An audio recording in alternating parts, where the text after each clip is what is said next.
Cut. Roll camera. Roll camera. Action. Action. Sound. Touch squeal. Come on in. Sometimes people may think that means welcome.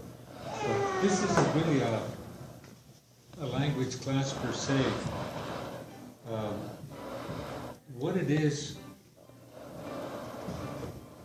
language is more than just learning to communicate with noisy blasts of air. Yeah, and then go back to just the camera. This Facebook is not being nice to me. Is it two-faced? Pretty much. There we go. So anyway, language is more than just simply words, stringing words together and vocabulary and that sort of thing. But it's a whole way of thinking of how you see the world and what your relationship to it is. And so I want to talk about a prophecy, but first, the Island is going to Jocelyn is going to last is Outland is artikel my laten. The long artikel laten. Kansenat is going to kun is going to angas inudik on. Kat akas kusu dik alaa. That honest heart I would Egypt. Woodrow Morrison Jr. Inudia at heart I gift on. The old Chayang. Heart gift Virginia Cloud. Maiden name guy. Lagan. Langa Hidan. Wagan de Hansenan, Woodrow Morrison Senior Kyakan, is Gantla Hartkir Kyakan. The non of Viola Nakafi, Young Anwandas, Di non Kyakan. Hikka Handlies, Uijim. The Langaya Putanga is Gant the Langa Kilgu, Alakasam. This is just a greeting at the beginning. It just says my brothers and my sisters, but it's not really what it is. The Ilum, I can be an older brother and older sister, but in our social organization, our social structure, I was obligated to listen to my older siblings. They had to listen to the ones older than them. And so then, when I refer to the Joslim, that's my sisters, but it also means the ones younger than me. So my responsibility is to pass on to them what's being taught to me. So each age group is responsible to pass it to the next ones and younger. If someone makes a mistake here, it's not their fault. It's the people who are supposed to pass the message correctly. And they're going to make mistakes. So you don't make them feel bad about it. So my brothers and sisters, my brothers and my sisters are all the children of my biological mother and all the women of my mother's age group that are of the same crest, Jetzanas. So that's all my brothers and sisters. All my mothers are those women of my mother's sisters. And all my uncles are the brothers of all those women. And my father and his brothers I would call father. So we have a different relationship. My aunt comes from my dad's side. So when we talk about our families, again, it puts us in a different space because Europeans taught us that the male is dominant, the male gives order, the male does this, the male on this side. Eve got us kicked out of heaven. Woman is evil, woman is sinful, woman is subordinate. Whereas in our system, it's the other way around. Not quite totally reversed, but in the one system, women and children are abused, reviled, whereas Whereas in our system, our whole culture is based upon the female side. But anyway, that's just a very basic underlying thing. And what I'm getting at is, I have 3 Haida names. When I was a little boy, I was called Koda Harnas.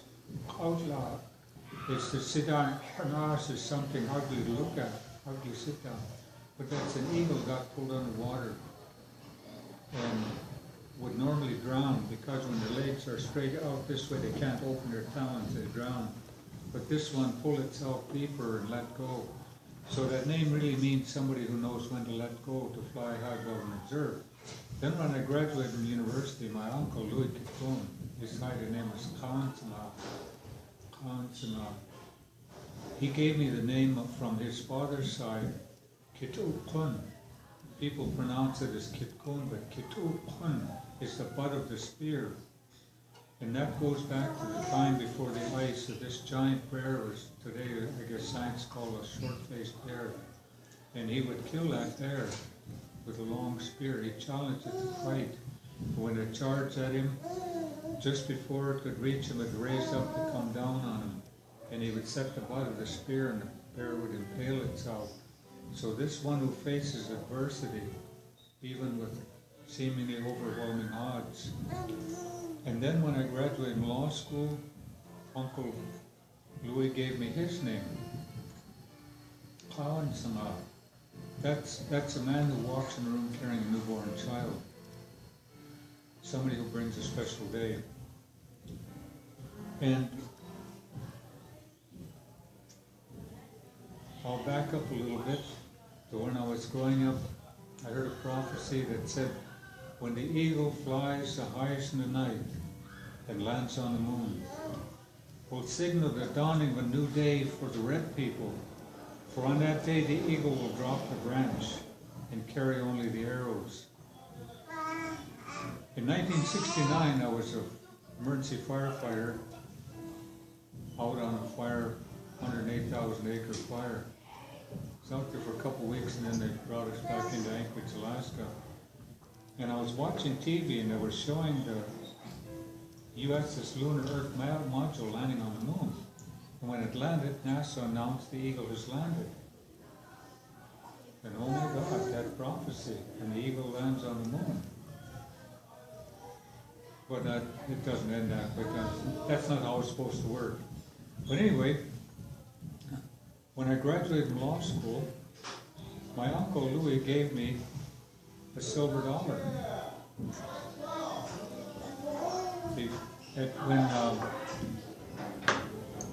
After the moon landing of the Lunar Earth module, the U.S. decided to mint a commemorative coin to mark that event. And so the original coin had the lunar module landing on the moon. At the last minute, they changed the design. Well, my uncle gave me a 1972 silver dollar. I never really looked at it.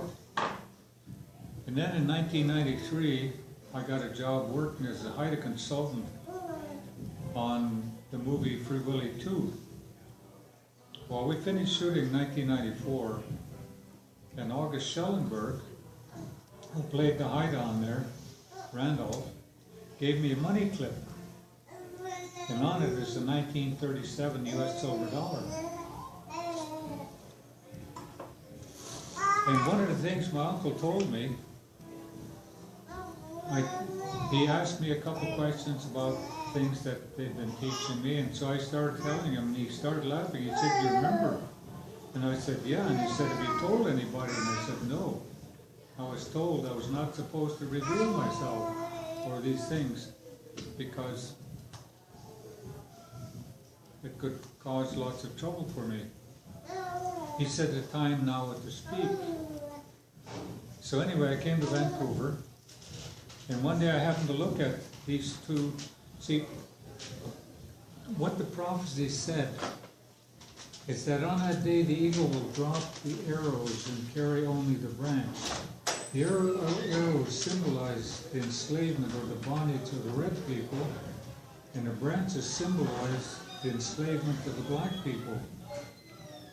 And when I looked at these 2 silver dollars, this is what I saw on the 1937 one.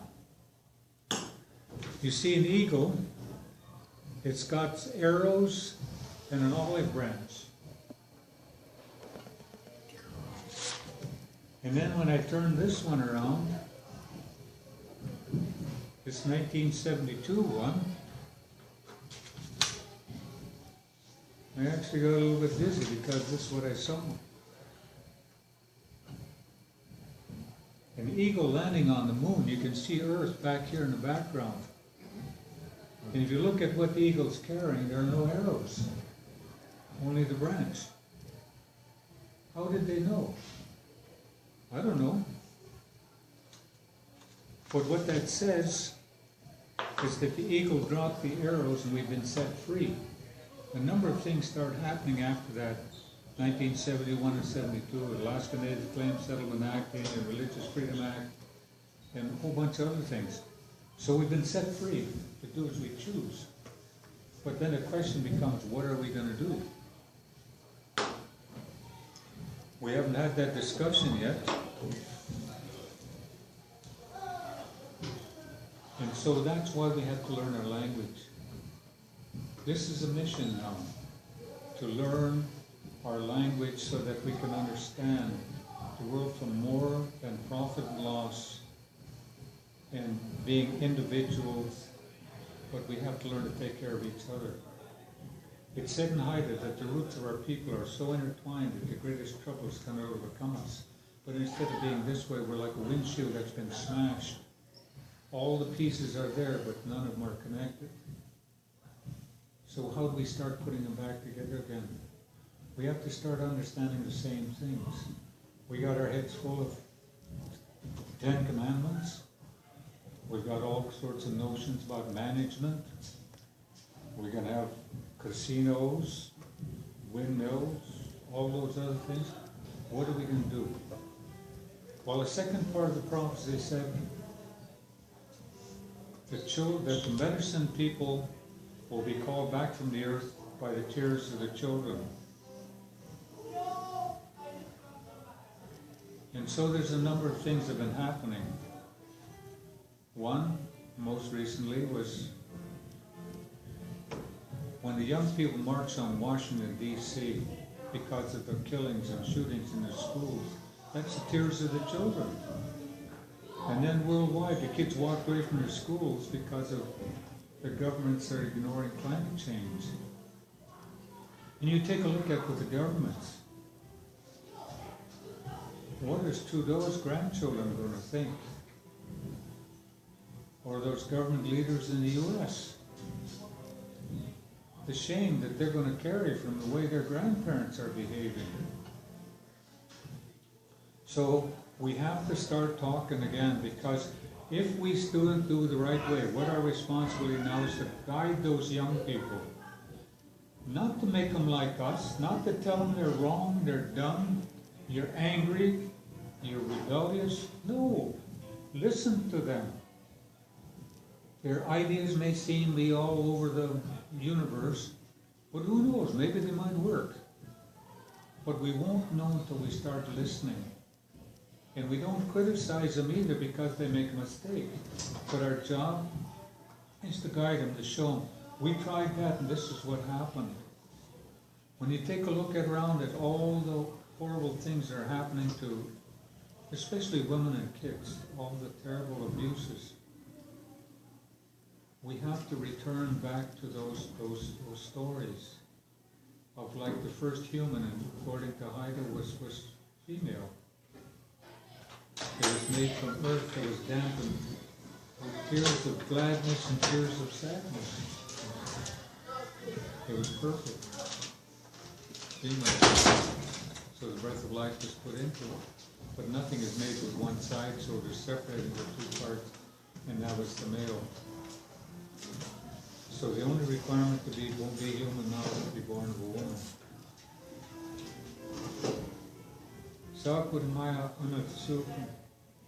I'm saying this so you can hear it.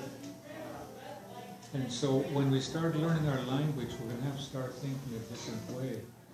And also when you listen to the language, it has a different rhythm to it. You know from singing that when you sing a certain type of song, you get a feeling from that. Or you sing it a different way, you get a different feeling. So ours are always supposed to make us feel bigger, better. When I was pre-teen, this old man, the old ones, we didn't call them elders because elders were in the church. That's part of the church structure. So these old ones, they took us out, moonless night, one of these times when all the stars were visible. And he says, look at that, look at that.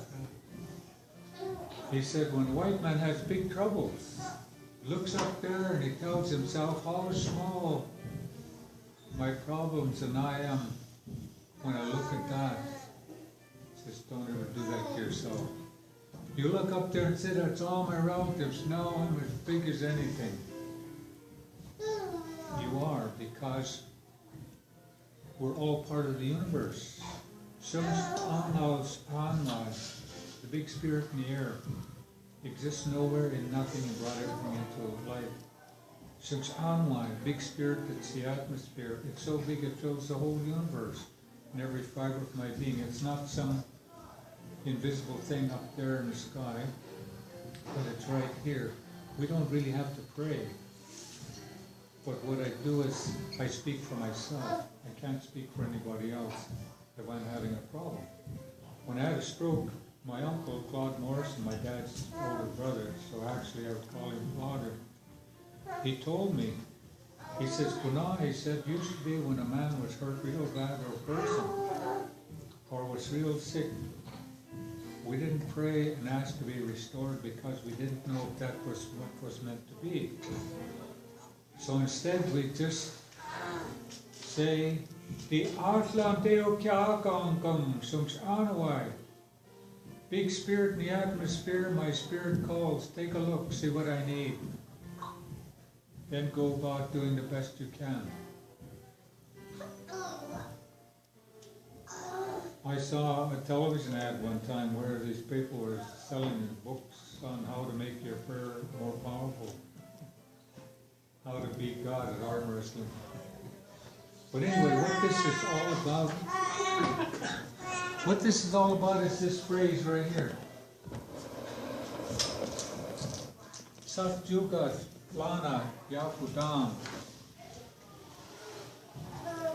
This is the village or the population, the center of the world. But what it's really saying, if you go and just make a literal translation, you'll come out with the English equivalent, which doesn't mean anything. But this says drawing a straight line to the highest values of the community or the population. And the highest values, again, go back to our story about women being the first created. It goes back to what we call the that frontal pole on a house.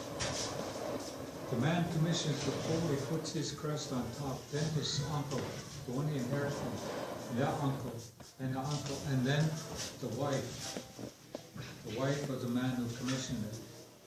And the doorway on the house represents the woman's private, because that's where all life comes out. Life is not to be lived inside the house, it's out here with all the rest of nature. When the hole is completed, they dig a hole, they put the pole and stand it up, and that's called Ya'an.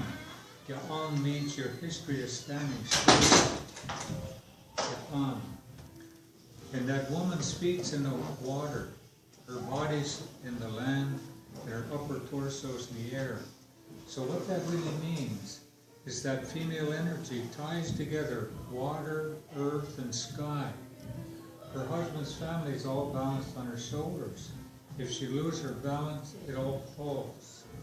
So not only does that female energy tie together water, earth, and sky, but the balance of the cosmos is entirely dependent upon the strength and stability of that female energy. And that's the whole basis of our culture, right there. And then for children, every child who is born brings the spirit of another with it. It's a reincarnated Hanjam. Hanjam. Some people call it Hanj. Hanjam. That's a reincarnated spirit of another person. And we watch the children very carefully because that child will reveal the spirit of the one that came with him. My younger sister was, I don't know, she wasn't even walking yet. She was crawling around on the floor playing. My mother was walking by her, and she looked up at my mother and says, "Where's my pipe?" "What? Don't you recognize me? I'm Maggie George. I always smoke a pipe." Maggie George was my dad's grandmother. And she never said another word for about 6 months. Just went back to playing. And so when they reveal that, then you know how to raise that child to avoid making the mistakes that other person made in their life. But this one here will have its own life force. That Yasna. So even though I've got that spirit of another person with me, it stays with me my whole life. I'm not born alone, I don't live alone, I don't die alone. In Western society, you're born alone, you live alone, you die alone. You don't trust because somebody will cheat you. You don't share it because they'll end up with more than you. You don't help anybody because the only way to the top is look out for number one. And you don't give back because you can never have too much. And yet those are the values that were taken away.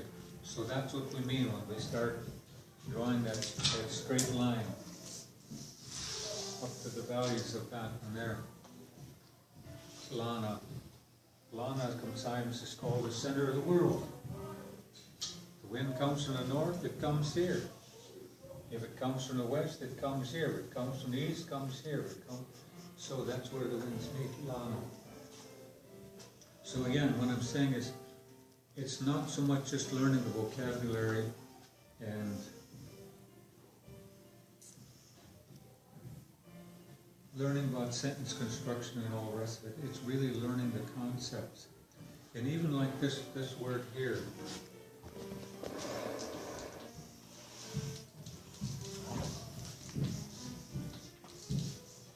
How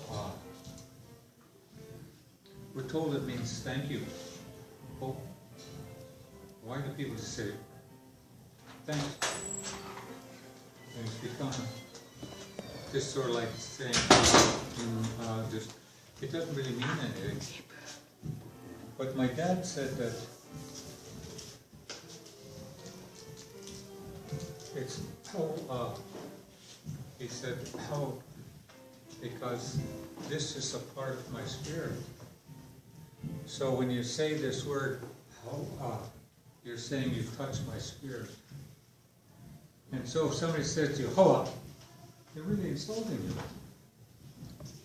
Because this is a deep word. And then you hear people making toast when they're drinking.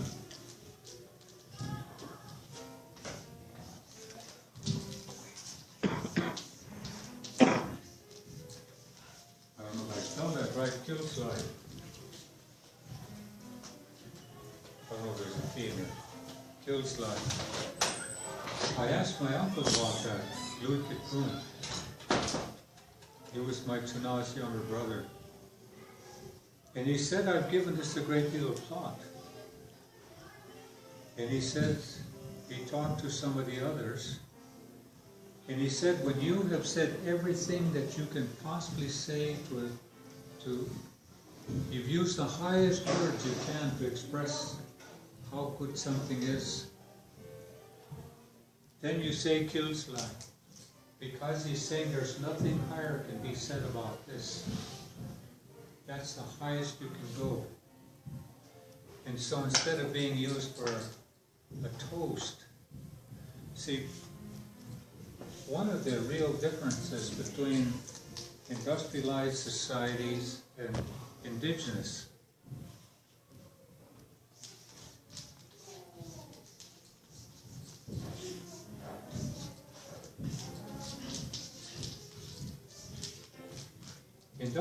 societies, their culture is all centered on alcohol. Ours is centered on food. But that's not a moral judgment. It's just a matter of fact. If you take a look at the value placed on a bottle of wine, or the special glass you gotta have to have for brandy, or even the glasses for whiskey, the glasses for beer, the bottles, the containers, the ceremonies that from cradle to grave. Champagne. Yeah, they're always using this. And if you don't drink with them, they don't trust you. Whereas on this side, a part of reincarnation says I return for one lifetime as an animal, as a bird, as a fish maybe, as a sea mammal. So those are all my relatives. So we do have a relationship with all of them. And so we celebrate those relationships with our feasts. So all of our lives have feasts and food. Some of us get a little bit more. One of the guys that used to spend a lot of time was Ernie Collison from Acid. And he'd chuckle and say, I'm not hungry, I'm just getting my share. But that's why even a coca of where we don't leave any food behind, we take it home with us. That's part of our response, our respect for the food. In early spring, Haidas from all up the coast used to come to a place today, it's called Cape Lookout. And I don't know how many gathered there, but I was told there was thousands of Haidas. I don't know how many thousand, but anyway, they would gather there, and they had huge pits were dug. And they had fires eating rocks. And they had these big skunk cabbage leaves, something like that, all ready. And just at Sandlanai, before the raven cried, just as the light is beginning to, it's getting light enough to where you can see good, the canoes would go out and they would start trolling. And they would troll until just before this winter sun got almost on the horizon. Then they would bring all the fish in, they would lay them out on the beach, the way it was on the west side of the island. So their face to the east and their backs were to the north. And all the fish that had been caught that day were all laid out. And they were greeted. There were speeches and songs greeting their arrival. And there were dances. This went on all night. The fish were cut. They were put into the pit, covered, layers and layers. And each one of them had posts, 4 or 5 posts stuck down in the ground. And when they got to a certain level, they covered it over. And then they would pull out a post and pour seawater down in that hole and generate steam.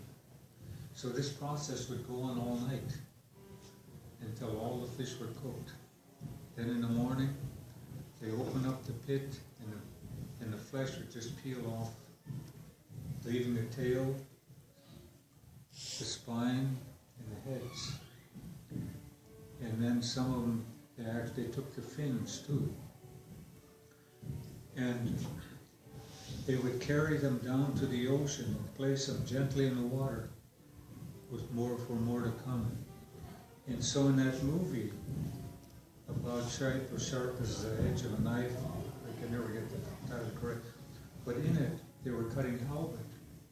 And when the bones were there, one of the characters told another to take the bones down and put them in the ocean. But he didn't, he threw them on a beach. No. That's a very bad, that's a taboo. You don't do that. It insulted those things. That's why the ocean came and got them. And so they would put the bones in there like that, and then everybody would eat.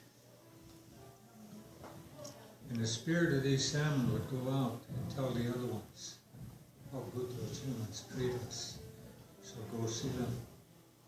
And so once that ceremony was completed, you could fish for the whole year. But each spring they would repeat that ceremony, and that's what that's walking on a knife, the edge of a knife blade, is all about. If you don't watch your step, you could slip and fall off the world. what that means is, as each people were put on a land that looked like them, and were given a language that sounded like that land, described that land and all the beings there, and ceremonies were given to us so we could maintain the balance. So walking on that knife edge is maintaining the balance. There's a movie called Fiddler on the Roof, where the guy says life is like a fiddler on a roof, trying to scrape out or scratch a little tune without slipping and breaking his neck. Well, we slipped into chaos because our ceremonies were replaced with somebody else's. So we have to start doing our ceremonies again, but not as religion. Religion is believing, and believing is part of the thing of passion, rules, reason. This is where you believe something and you make decisions based on that, instead of thinking it through. This is how we got along for, I don't know, 500,000 years or so, quite well. Then somebody else says, no, you can't do that. You got to be like us. And so we have to start finding out what those values are and how do we get there. And that's how we're going to make a decision about what are we going to do. Global climate change, it ain't going to go away.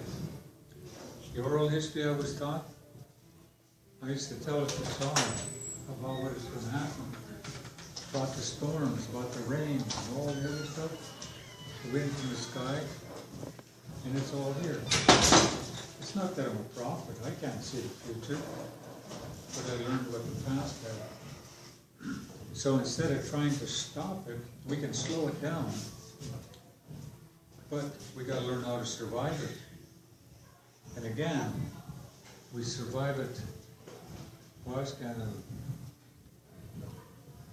When we're like this, that means that all these things are related and we need each other to survive.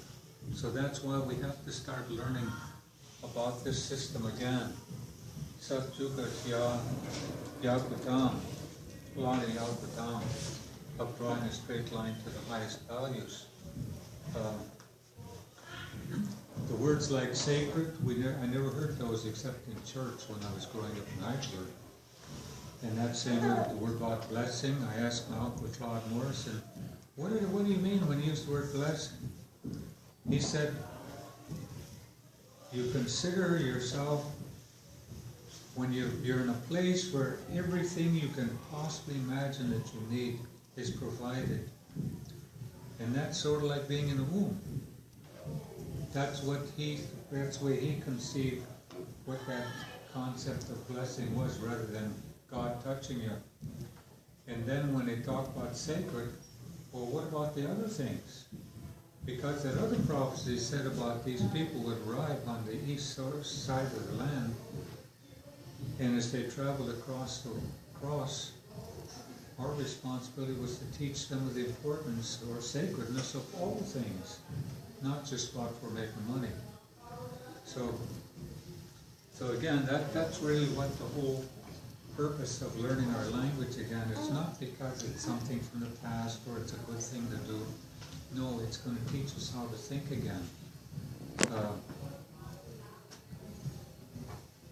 In Juneau, Alaska, there was an old man out working there for Indian Affairs. And his grandson used to come by. And there was a catalog, and this boy would sit there and leaf through it, and he'd get to one page and he'd just spend his whole time looking at that, talking to himself a little bit. And one day the old man decided to see what it was. This boy was so captivated. So he went and looked. It was a toy. So he sent away to the, ordered it from the catalog. When it arrived, there was a big box. And he opened it up. Gee, lots of little pieces in there. And an instruction book. And he thought, geez, I don't know what I'm going to do now. But then he remembered his next door neighbor was an engineer. He said, I'll go ask him. So he went and asked the guy, can you help me with this? So he looked and he said, where's the instruction? Oh, right here. So he read through it. Geez, that took him an hour or so, he finally got it all put together. So the old man says, "Buenos dias." He's expressing his gratitude. And when his grandson came to visit, he put that toy out there, and that boy was just ecstatic, just so happy. And he did what boys do, he took it apart. And then he left. And the old man was sitting there, really despondent. And there's a knock on the door. "I'll go! Come on." Called him a cleaner. This man walked in, he says, "Get coffee for yourself." So he poured coffee and he's sitting there, and the old man just stood there. Finally he says, "Where are you?" "Oh." So he told him about that toy. He said, "I don't want to shame myself. Go over and talk to that man again. I just shamed myself." He said, "Let me see it." So he brought the box out.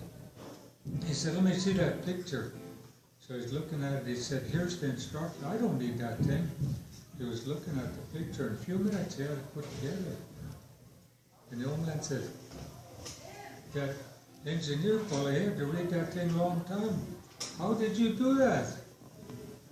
And he chuckled and said, "Well, I guess if you can't read, you gotta learn how to think." So, see, you're gonna have some fun with this too. It's not all feet hurting, nose plugged. You know, it's when you're laughing and you're happy, that says your mind is hot. When your mind is hot, it's open to everything. You hear everything, you don't argue with anything, you don't discount it, you don't ignore it. But once you hear it, it's too late. You can't stop thinking about it. But anyway, gee, I should be a preacher. Any questions? Because I'll take up collection. Anyway, here's some simple phrases.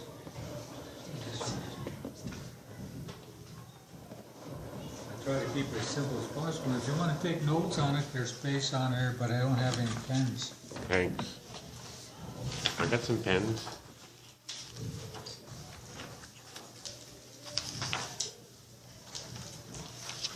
Now, those of you who have copies of your of the phonetic alphabet, remember that just an A by itself is like a U in sun. So S-A-N, sin, sin. That means one thing, but if we put an accent mark over the A, then it becomes sin. Sin, sin. So on your page, it has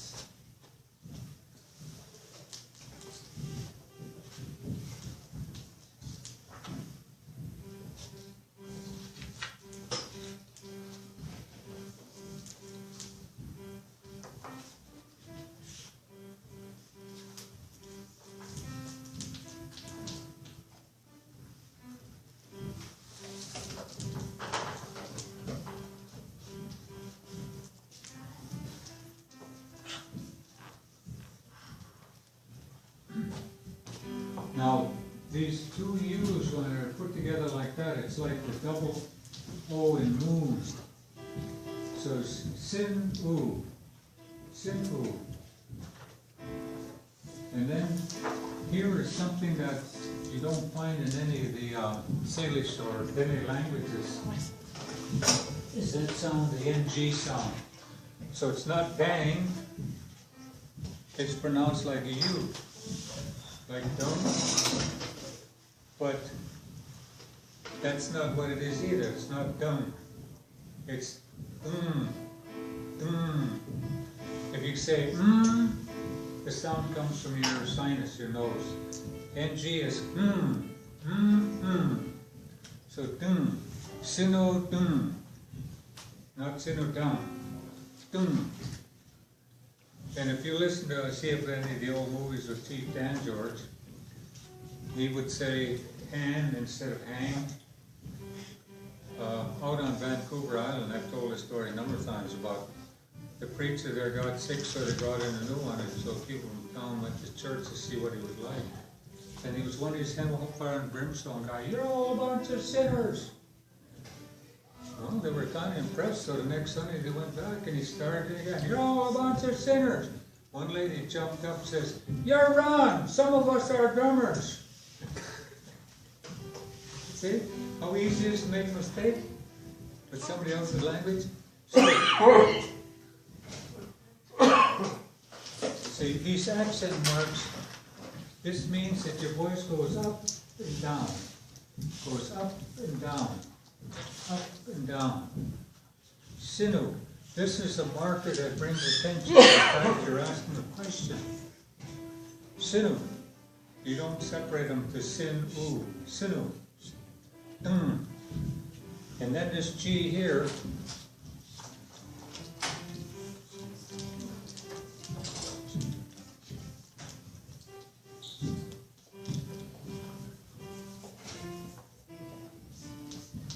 this G with a line under it is pronounced like an H, except it's like you got a hairball. Like if you say the word hot dog, and you change this to a G with a line under it, then it becomes hot dog, hot dog. Like Sanaa said, Haida is the most difficult language to learn, because first you gotta cough it out, then you chew on it and spit it out. So hot dog, Haidam, Haidam, Sinudam, Haidam, Joe. But if any of you have a dictionary at home, an English dictionary, look up the word good and see how many possible things that word means. So this has been translated to be a question of, how are you, Joe?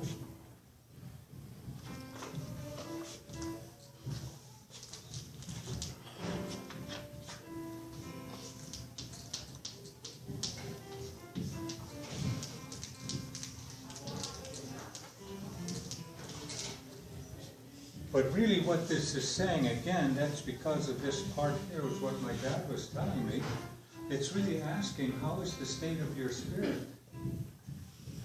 Again, that's another different way of seeing the world from, how are you? How is the state of your spirit? D, we don't have gender pronouns. So we don't have he, she, him, her. But D really means this person. Yeah?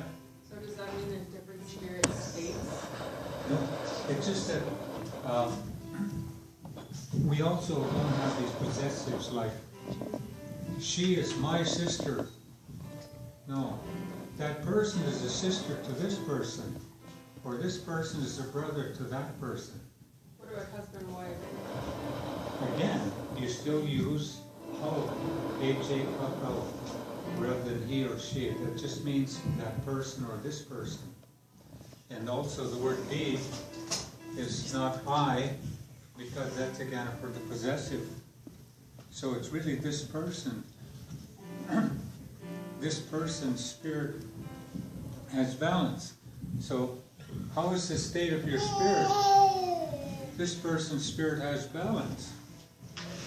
It's really what you, it may not translate to that in a dictionary, but this is what our communications is on a different level from English.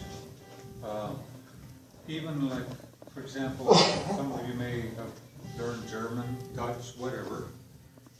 In English, when we talk about something happening in a moment, in German it's an Augenblick, the blinking of an eye. So our time frames are different. For us, the past is in front of me.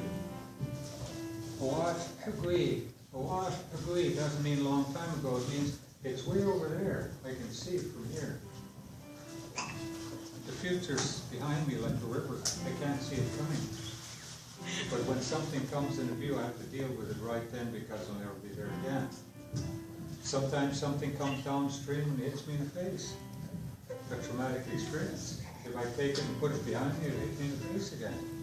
So I have to learn how to let it go to see where it fits into my thing. So again, and even when we talk about sunrise and sunset, in English they say the sun is coming up. In Haida, the sun is going up. In English, the sun is going down. In Haida, the sun is coming down. So, again, it's a different way of looking at the world. It's a whole different way of thinking. And so this is the simplest that you can use this. Sidudam Haida. I won't tell that story.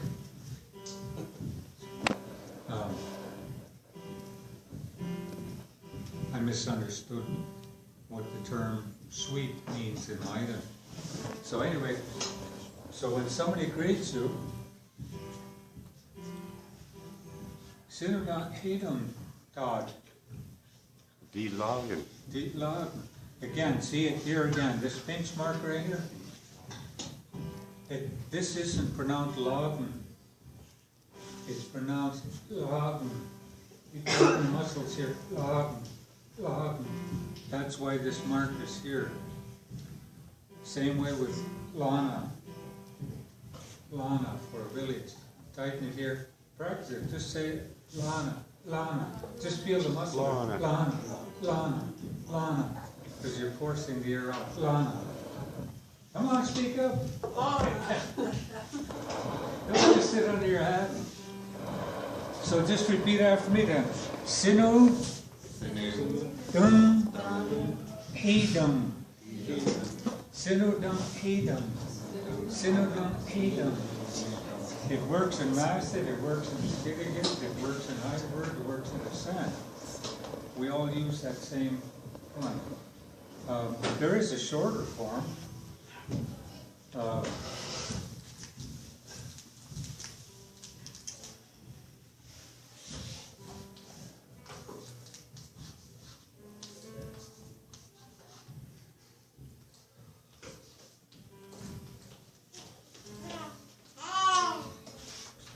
I think I spelled it right.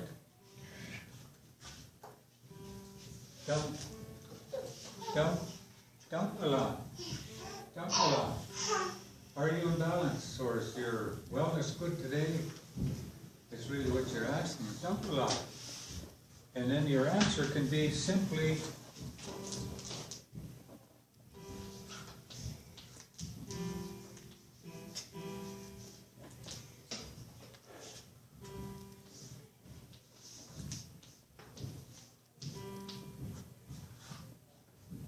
again, you've got that NG sound, and sometimes I used to hear people take a shorter version, just say, or yes. Again, no. But there are many different ways to say no. I don't know all of them, but this is the simplest way. And then, if the person, whatever the answer is,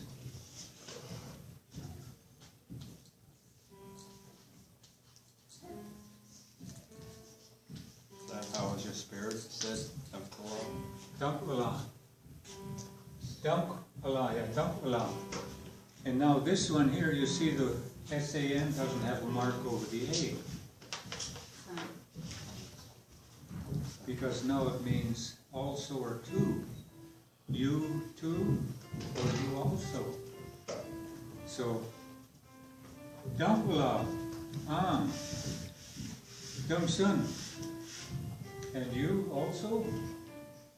So that's why I'm saying you have to pay attention to the tones, because you can get them wrong.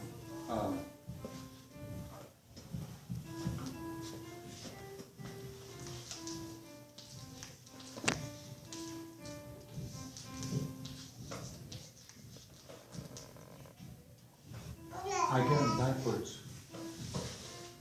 But I'm pretty sure the one with the accent "ow" is a big day. So we in Heidelberg, got alignment. ho. We call hot eye, or Big Bay people from Masset. But if you say it with this one, ho, you're talking about body hair, or the flesh of a deer, or the flesh of a fish. So you could be calling him the wrong name, simply because you didn't get the accent marked right. When my non-Sly would call her, when she was 100, I stopped to visit her one day, and she was making funny noises when I walked in. I asked, "Are you okay?" And she looked at me, her face got red, and she started laughing. Around 1900, lots of Chinese came to work in the salmon salteries, and they were Cantonese. And the people at home could hear those different tones, so they learned to speak Cantonese. So when I asked my grandmother if she was all right, she was gutting, she was embarrassed and started laughing. She said, "I was just seeing if I could still remember how to count to 10 in Chinese." That was in 1983. She was born 1883 and lived to 1986 or 87, something like that. But yeah, it's different from the other languages. We're called a linguistic isolate primarily because of one letter, one sound. We find it here.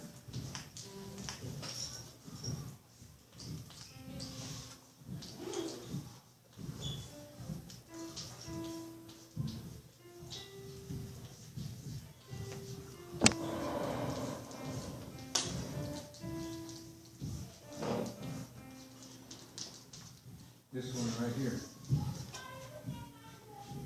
We have this one, X, like Mexico, Mexique. We have this one with a cap over the top. It's K, like Lachen. And then we have this one. And that's made down here in the throat.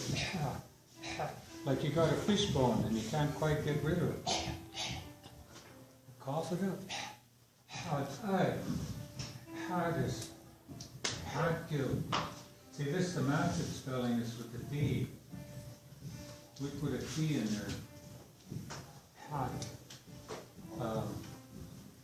The Lakotas and the Dakotas, their language is like that. The Lakotas are the ones who put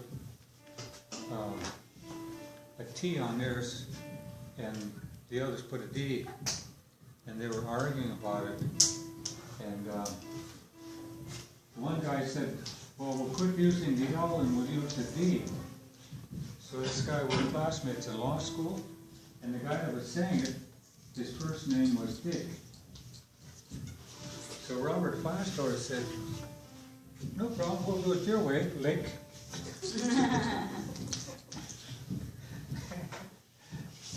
So you can have fun with Dick and Jane. So anyway, this is the sound that makes us an isolate. We're not related to any other language in the world. None are related to us. We do find coincidental occurrences. I think in the Turkish language they have a word tuju. Tuju is small, and it's the same thing in their language. I was doing storytelling over at that singing frog preschool kids, and they were, like herding cats, these little kids running out. I was saying, "Kausla, sit down, sit down." And one of the workers there, she said, "What's that word?" I said, "That means to sit down." She said, "In Afghani, it's the same word." Kausla.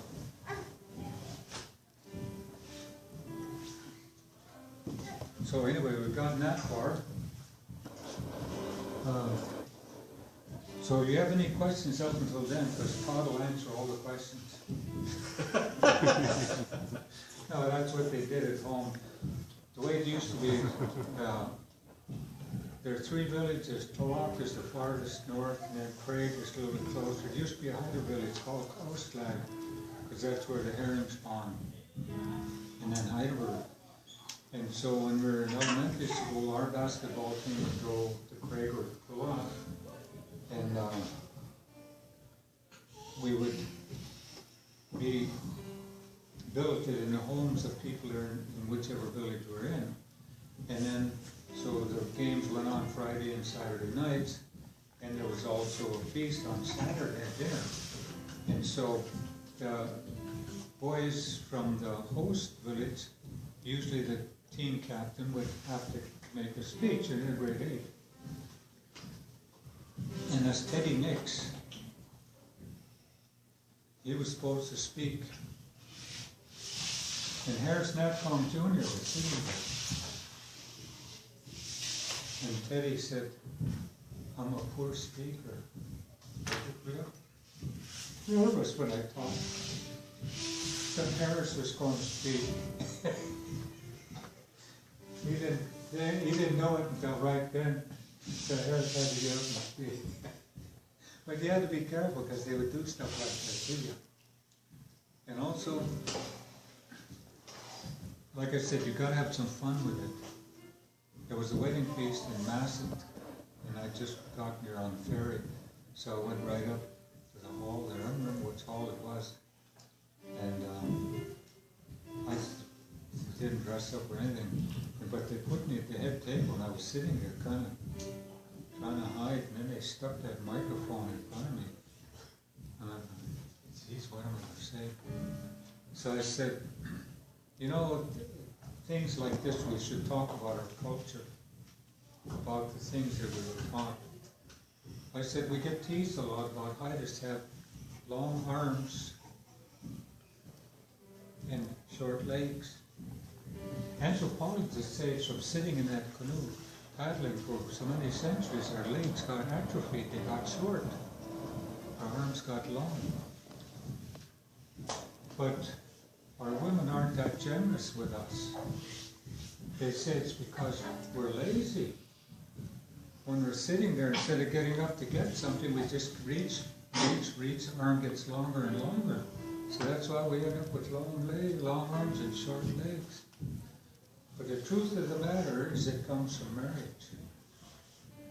When a girl got to marriageable age, she'd weave this lagus, this seated work mat, about this.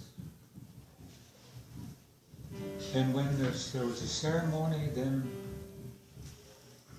the bride and groom would sit together on it. The only way that union could be broken was if the man could tear that lagus in half.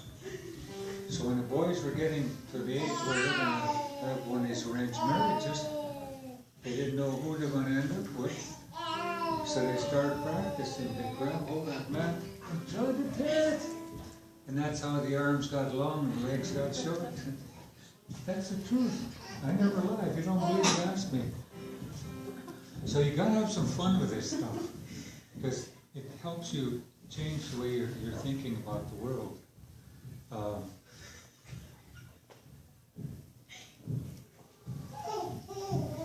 As we go along, I will be going into some of the different conversational things, names of things.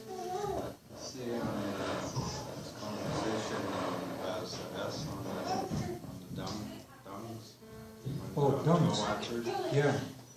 Well, when I should have finished that.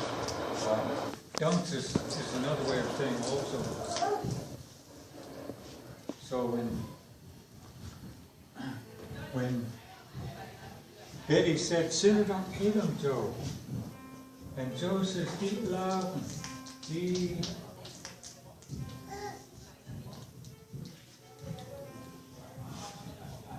Oh, he's trying to put an A in there.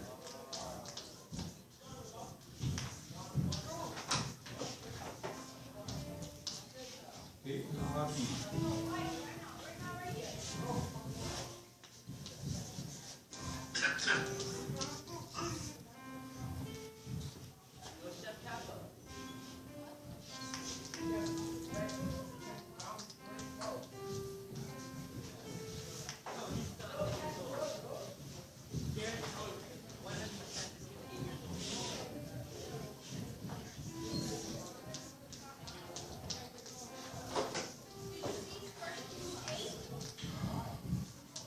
So, since we're using SAN here, with the accent mark asking the question, sinu, you couldn't put it here too, sinu, sin.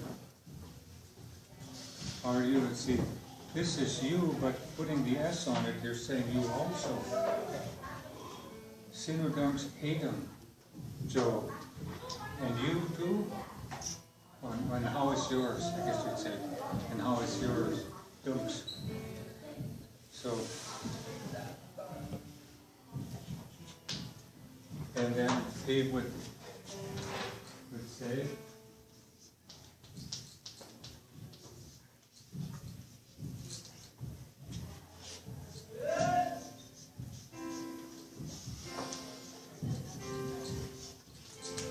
there's that word again, sin. Decent laden. As you can see, it says mine also has balance. Sinner dunks Haida, Joe. And how is your spirit?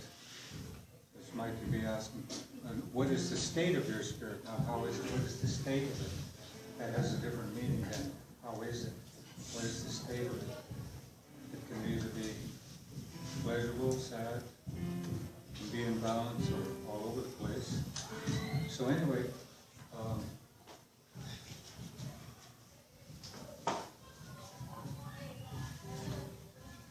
had something else there. I guess not. Anybody else have any questions? Did you give us some examples of how we answer it in other ways? You can say that instead of eating loud, eating, I'm sick. But there's a whole bunch of, that's getting a little bit ahead of where we are right now. But yeah, you can say I'm sick, but even then, it's not not like in English, I would never say I'm sick. I am being sick. It's something dynamic. I'm being sad. I'm being happy. I'm being hungry. You run into the same thing in some of your European languages also. But English seems to have a lot of shortcuts. It's conclusions, objects, and nouns, whereas ours are verbs and dynamic, something's always moving, even colors. Somebody asked, what color is this? When you say it's green, it's really becoming green, because if the light changes, it's no longer this color. So things are always dynamic, always moving. One of the concepts, Uncle Albert Nix, I asked him about, I said, Jenny, you know, I heard this thing about movement without motion. What is that? He said, it's simple. He said, that's thinking. Movement without motion. But there's other ways of describing that. Like, for example, say this is the horizon.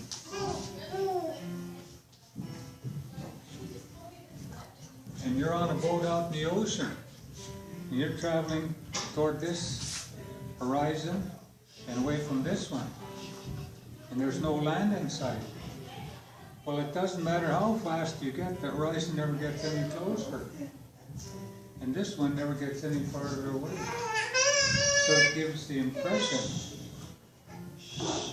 of movement without motion. But the moment that you say now, it's gone.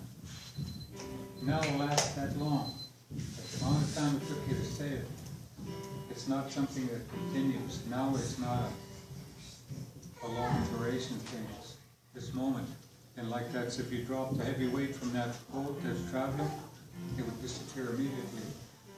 So again, it's all dynamic. It's all how you look at the world. Are you supposed to feel tired at the end of the day? What's that? Are you supposed to feel tired at the end of the day? I'm being tired. Like when they ask you, how are you doing? How is the state of your spirit? And say it's the end of the day and you have a lot of energy, but that's not good because you have to go to bed. So you might be good for morning time, but at nighttime you're supposed to be You might tired. say, I'm wide awake. I'm awake. So there's a lot of, again, it's each situation is not just a scene in a movie, it's a whole picture of it.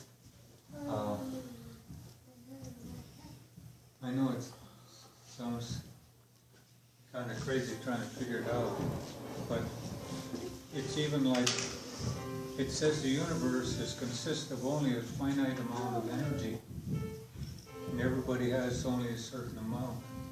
But this person we call Sahaga, that's a spirit person, medicine man, but don't use the word shaman. Shaman comes from a tribe in Siberia called Evenk, E-V-E-N-K, Evenk, and that's their word. And so the Europeans will borrow something and apply it to everything else. So Sahaga can actually identify, or we can see, say, other pockets of energy that others can't see, and they can tap into this. And you can't teach anybody to do it. Either you have the ability or you don't. And so when we have somebody doing ceremonies, it isn't simply doing a ritual of just copying something over, because that person can tap into these things here. And some of it is even like the sounds, like that tired paddler. That sound, it starts drawing energy to you. So that's a way of tapping into energy when yours is gone. You don't think you have the strength or the courage to pick your foot up one more time or lift that paddle one more time. You start singing that and it starts bringing it back. So that's what happens is when that Haida would do those ceremonies, is that person can tap into these things. I can't. I mean, I ran sweats for, I don't know, 6 or 7 years, I guess. I used to be able to see some parts of it, but I couldn't do this, and so I just stopped, because I was just being monkey see, monkey do. And so it's, people will tell you, well, you gotta do this, you gotta do that. Well, in church, you gotta go to church, you gotta pray, you gotta confess, you gotta do all those other things. So, when they talk about smudging too, what I was told, again, his dad's brother, older brother, lived with his grandparents. He said he was about 11 or 12 years old, wintertime. And they had a wood-burning stove in the kitchen, and there was a kettle there, so he got some hot water, poured in a basin. He said, "No," I said, "What are you doing?" He said, "I'm going to wash my face." And he said, "No," took that basin and threw the hot water out and filled it up with cold water. He said, "You wash your face in cold water." He said, and we asked, "Why do we do it that way?" He said, "When you do that," he said, "you're thanking the water. That's our first medicine. You thank it for giving life, and you start feeling wider awake, and it sets you up for the day.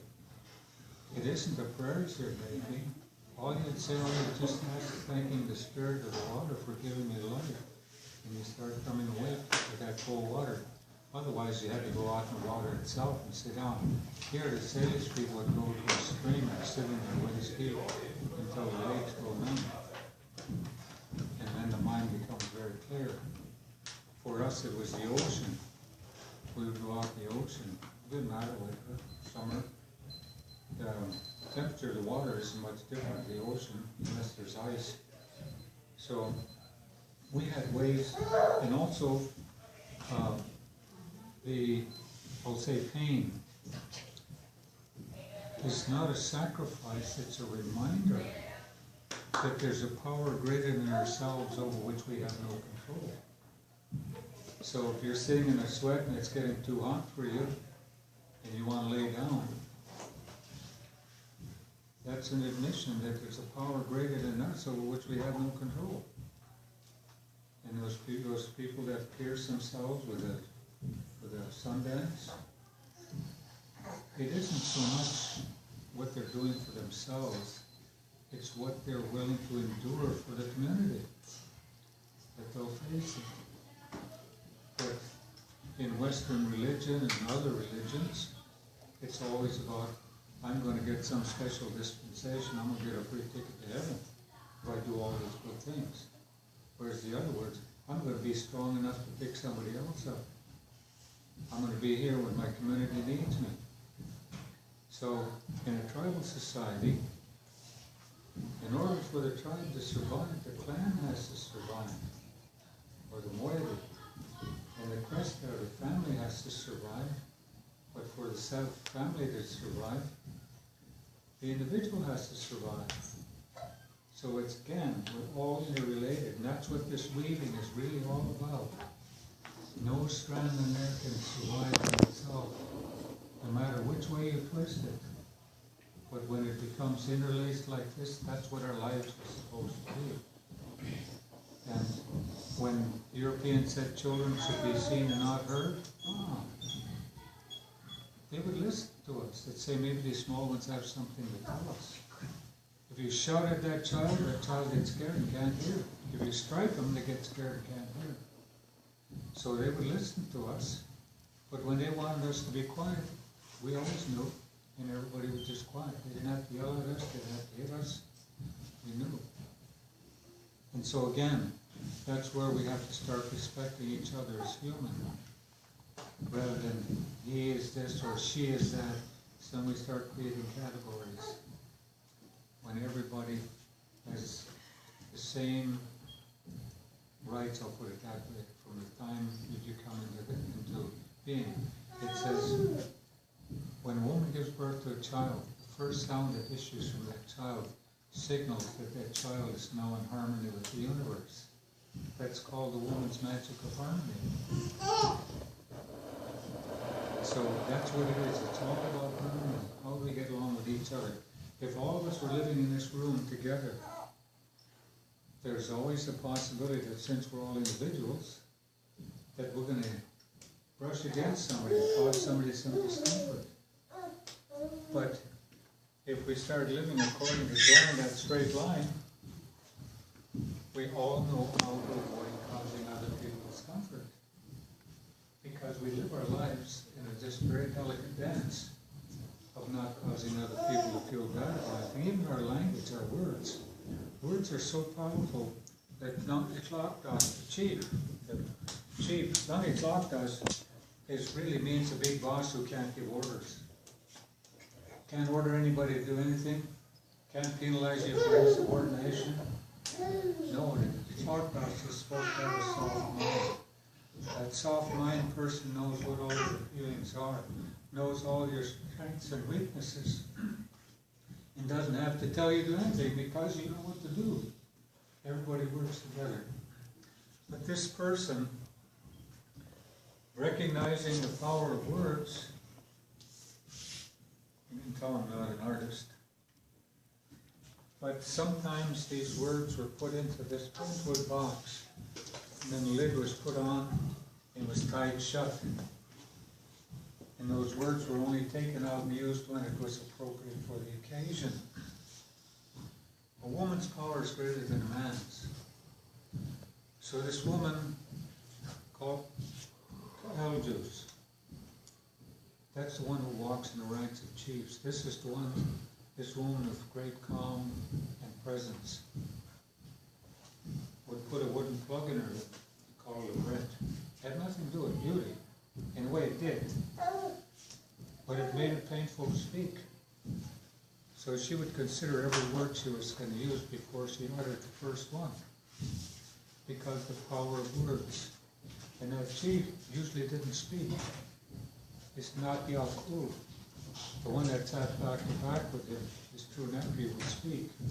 if he made a mistake, it didn't attach to the teeth, because he's learning. He's responsible, but this one is learning. So when you make a mistake, it says, be happy it happened, because you know it's not going to happen again. Rather than, you. So again, it's all about how do you change the way you think about things. One of the things I do is when I'm driving, somebody gives me a Vancouver salute, I just say, thank you! Gee, they get mad. So, instead of getting myself all upset, what's the point? I can use my anger on my cat, or chasing the crows, rather than just yelling at other people. And that's what it's about. These small ones, they hear everything. They see and hear things that we don't even know we're doing. One of the guys in the program I work in said his little boys, I don't know, about 3 years old, heard him use some cuss words. And he says, I know they didn't come from me, but he's hearing it from other kids. So again, I told him what I did was, I lived in a village on Lower Yukon, and my kids were playing with the other kids, and I heard one of them swear, so I said, you kids come in here. Sit down here at the table. I'm going to teach you the right way to swear. So I put my hand out on the table. I said, okay, somebody hit my hand. One of the boys went like that. I said, oh, piffle! Kids in 3 villages were yelling, piffle! Oh, piffle! So you can change what they're doing by simply giving them an alternative, rather than saying that's wrong, bad, whatever. So we keep warning them, and that's what our responsibility is now with that prophecy about the medicine people will be called back from the earth by the tears of the children. The children are crying. So we have to guide them. We have to listen to them. We don't penalize them for being rebellious, for being whatever. They're growing, they're trying to learn. Their brains are all changing, everything's happening for them. When that baby is born, its whole universe explodes. Nothing, absolutely nothing is familiar. So it's got to learn everything. It's got to learn from us. And those children are going to be what we teach them, or what we don't teach them. So again, that's what I'm saying. That now that we've been set free, even the U.S. government said so. This is from an American silver dollar. Drop the arrows. It carries only the breath. So now our responsibility is to learn our language, learn the values that are in it, and try not to get into a mechanical way of explaining things. Like we hear quite often people talk about medicine wheels. Well, there's a difference between a circle and a wheel.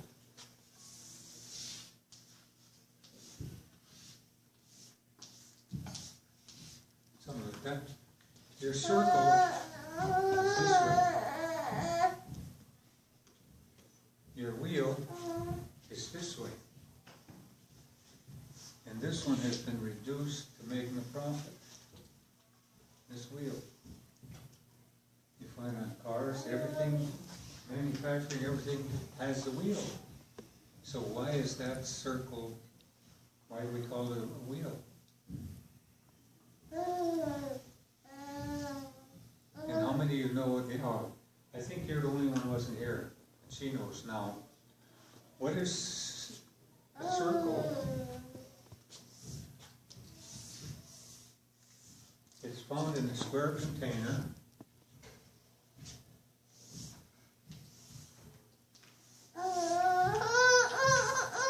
And it's eaten in triangles. You got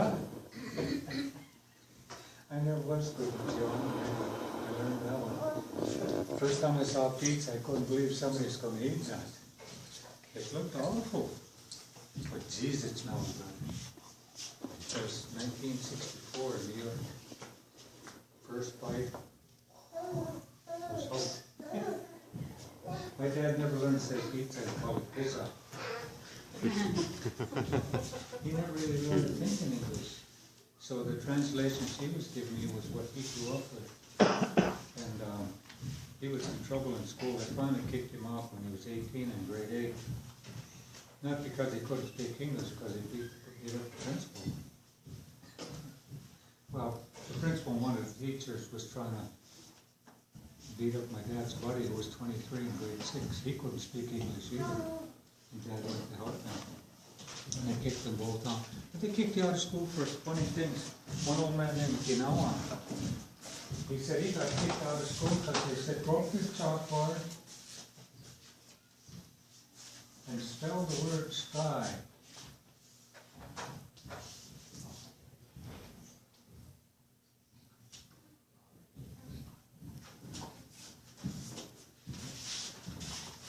S-Y, sky. They kicked him out of school for it because everybody laughed. He didn't know there's supposed to be a K in there. He just said sky. S-Y, sky. So they had their problems learning English. And our language is the same way. If you pronounce it wrong, if you spell it wrong, you've got a totally different meaning. So, if you have phones, if you want to record some of these things, the way the pronunciations are, these are probably some of the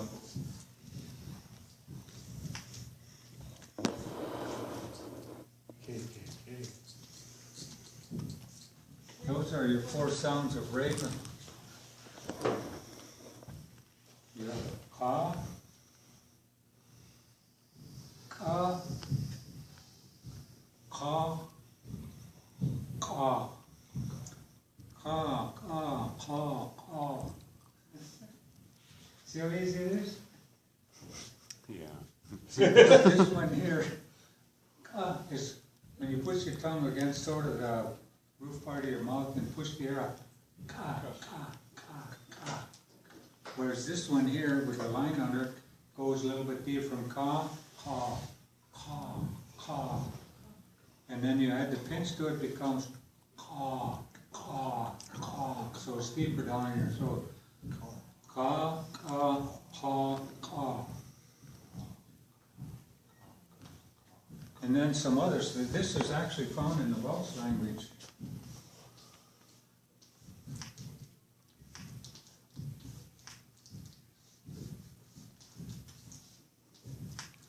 DL, HL, and TL. And one of the easiest way I can remember to pronounce this one is from this word.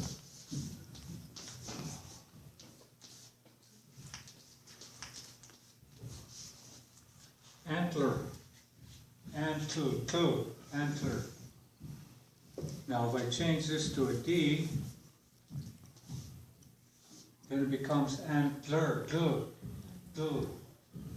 TL, DL, or make it an H, becomes antler.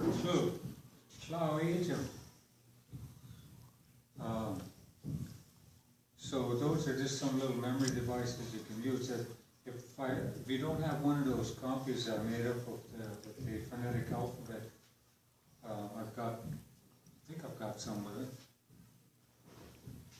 So anyway, the Welsh language, you hear these sounds in their language. So when you hear Tom Jones, he's an old guy now, it's mighty. So our next class is Sunday.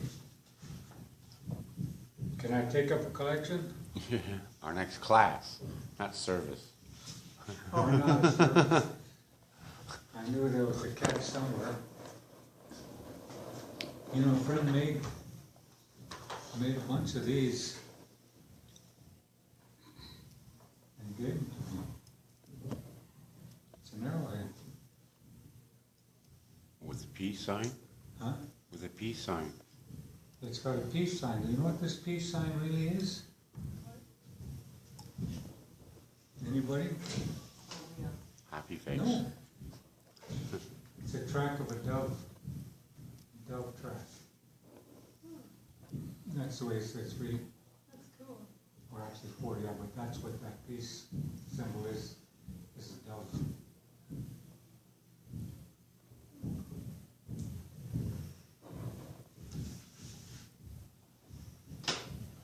So next Sunday at 10 o'clock 10 o'clock, in here. same rooms, same place. And I'll have some more that'll add to this, so it becomes cumulative. It just adds a little more to it. So if you can't make it Fridays, you can make it Sundays. If you can't make it Sundays, make it Fridays. But they're different, the same lesson or different lessons? Yeah, if you don't make it, it's fine, because He these repeats people himself. keep, talking about some of the same things over and over, because that's how we remember things. And when I was a kid, and those old men were teaching me, like, it was inside of a store. It was a big, we call it the big store, like for a trading company, and there was cans of stuff and whatever. And I'd be sitting there, and the old man said, "Move over here." So I'd go and sit by him, and there was stuff behind him. Now it's behind me. And he would say to me, "Tell me what's behind you." Describe it. And there's cans of whatever, bolts of cloth and whatever. And at first I had a real hard time, because I never knew when they were going to do that. And it wasn't always in the same place. But what they started teaching me was how to visualize. To walk in, look at something, close your eyes and visualize what it looks like. Take a picture and then keep going. When they ask you to describe it, close your eyes, rewind, and describe it. And it took a long time to learn to do that. I don't know if I can even do it anymore, because we've got so many memory devices now. But one of the things that Todd told me to quit doing is I would tell people I found that when I write something down, I forget it. But that's not what happens. It becomes part of my short-term memory. And that short-term memory is filled with a whole bunch of junk. But gradually, as it starts to fade, then it becomes again part of my long-term memory. And so it's all back there. I didn't forget. And so when you start learning how to do that with your memory, and also the storytelling, they would always start a session with, "Sit down, dear boy. I'm going to show you something. Prepare yourself." And they say the mind is like a vessel filled with silty water. And so you have to sit, and I would sit like this. I could feel my heartbeat and also my respiration. And I would try to see that thing filled with that silty water, watching it settle. And when it felt right, I'd say, "I'm prepared." And that person would start talking. It's like I would go down inside them and experience everything they're talking about rather than memorizing the words. So it all becomes experience rather than memory, than just memorizing words.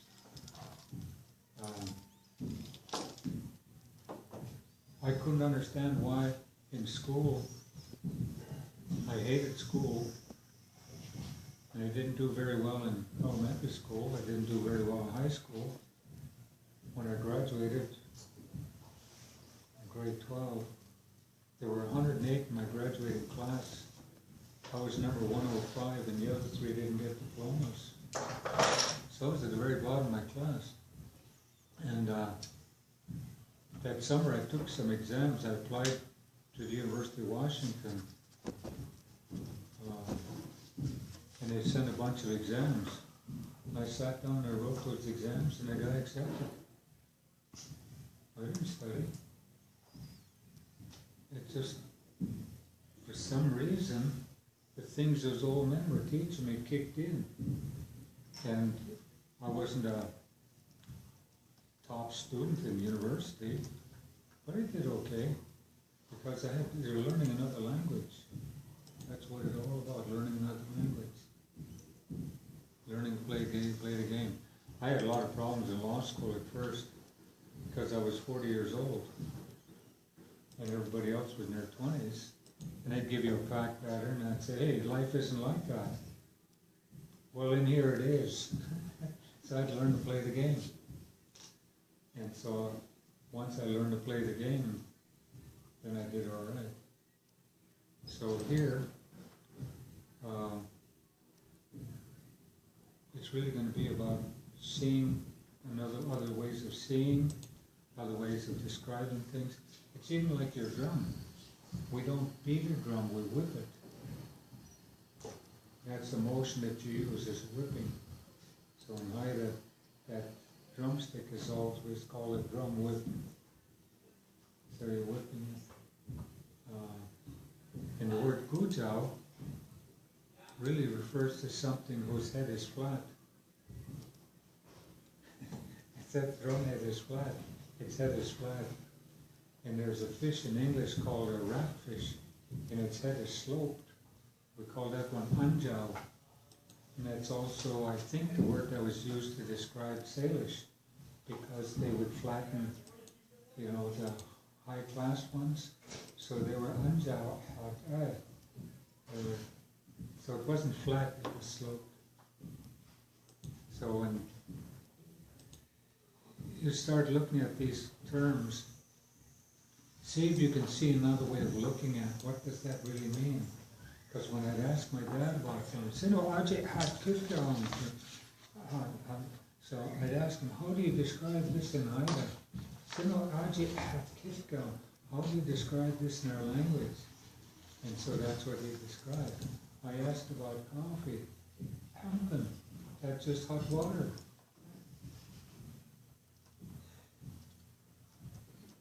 But I gotta go home and eat supper now. As my dad used to say, I'm hungry enough to eat a skunk fried in tar. I don't know where he got that from, Ed. But anyway, if you want to take a look at these things too. Thank you.